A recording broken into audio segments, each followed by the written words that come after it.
abafana kwinjira kabisa mu kibuga ngaha kuri stade Umuganda byanze byakomeye. Match kaba yatangiye ariko ibintu umufana hanze wa Rayon yakubise yuzuye.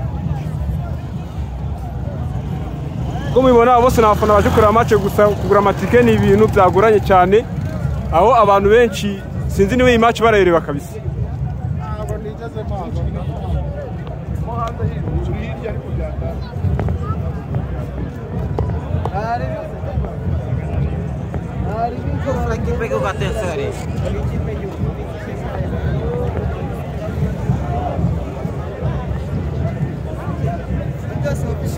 Yo, aracamo fresh. Aje kukavarigera nese. Kabana kujya bayitanje mani. Yana kwinjira hano umufana byagoranye kuri stade Umuganda. Ni kugura tike no kwinjira byose ni kimwe. Ku kibuga kabisa imodoka zuzuye abafana umufana yakubise yuzuye ariko kugura amatike byanze amafaranga ngo yatesherwa agaciro. Murabona ko stade yose kabisa parking yakubise yuzuye bitandukanye no ku munsi w'ejo. Bitandukanye no ku munsi w'ejo aho ibintu byari bikomeye. Aha tukaduye n'umufana umwe niba ari umufana wa Rayon Sport bite? Sawa ni sawa. Meze neza? Meze fresh. Ewana ibwira abanyarwanda vuba vuba twihuta. Murakoze cyane nitwa niyo mugabo Valens. Ahantu mwishwi ry'abari yose niyo fan club.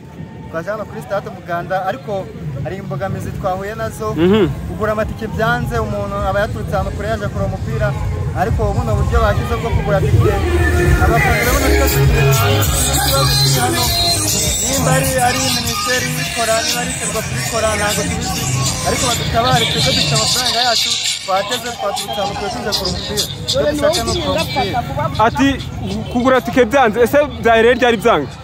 Uri kubona hari uburyo bwari busanzwe bukoreshwa muri aka kanyenyeri 9 gaje guhinduka nyine Etincelle hari uburyo bundi yakoresheje muri aka kanyenyeri 6 kabiri rwego ariko byanze nawe uri kureba stade ahantu hose abafana hanze bakubise buzuye kandi urebye abantu batwitse sasa zabo baje kureba match kugeza ubu sinzi kibazo sinzi uburyo baraza kubikemura niba turishyura mu ntoki ariko tukura umupira ntabwo tubizi twebwe yacu twarayihebeye mwana Rayon Sport mwarayihebeye bakunzi bakurikiye ibiganiro byacu kuri Rwanda Positive News nkuko mubibona kabisa ahangaha abafana barimo barekarama kwinjira muri stade byagoranye amafaranga barafite ariko barimo bibaza niba bagiye kuyasubizayo akaba ari ibintu byacanze abantu benshi uko mubibona hari hakurya ni kuri 3 niho binjira ariko byanze kabisa abafana bakaba bari kwibaza uko biri buze kurangira ese urabona kino muri buze kubirangiza gute?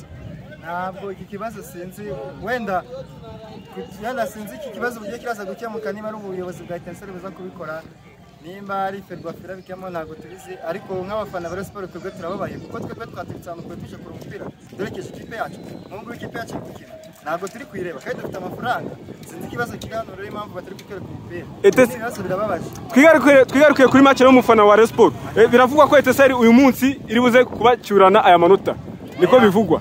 Twebwe Rayon Sport dufite ubushobozi bwo gutsinda Etincelle kandi ikindi twebwe nk'abarayo umwanya wa mbere umunsi turagumaho n'uwacu uretse bariya baraye bakoze ibintu by'ubusabane nazi byabaye ku munsi w'ejo ubwo busabane ngo byagenze bitubwira abanyarwanda bwira abakunzi tangaza bitije umwanya bari uwo by'agateganyo ntabwo ari uwabo mu wacu ushingira kuki uvuga ko bawuriho by'agateganyo?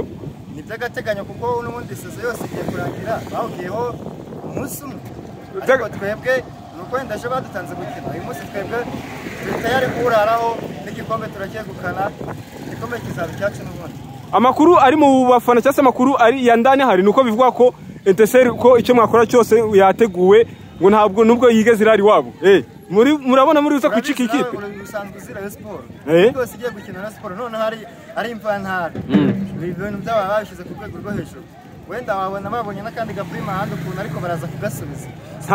Yesi reka tubihanga amaso gusa ikibazo cyo gihari ibyo biragaragara ko amatike ntago ari kugurwa neza ko bikwiye kuko abafana benshi benshi cyane abari inyuma ya stade nibo benshi reka dukomeze rero dukurike turebe ukuntu biza kugenda hasi biragira nyuma ya system ikundi tuzo guhura nyuma ya match ndakubwira do ibitego bibiri kimwe. Ewana bakunzi ba Rwanda Positive News na handi kabisa muri gukura amakuru kuri match y'umunsi kabisa nkuko mubibona mabona ko ikibuga cyuze kabisa cyuze cyane ariko ibintu byagoranye amatike kuyabona byanze ndakomeza mbibakurikirana rero gatanu ku kandi ntacyo muri buze kuburana nanjye ahangaha kuri Rwanda Positive News.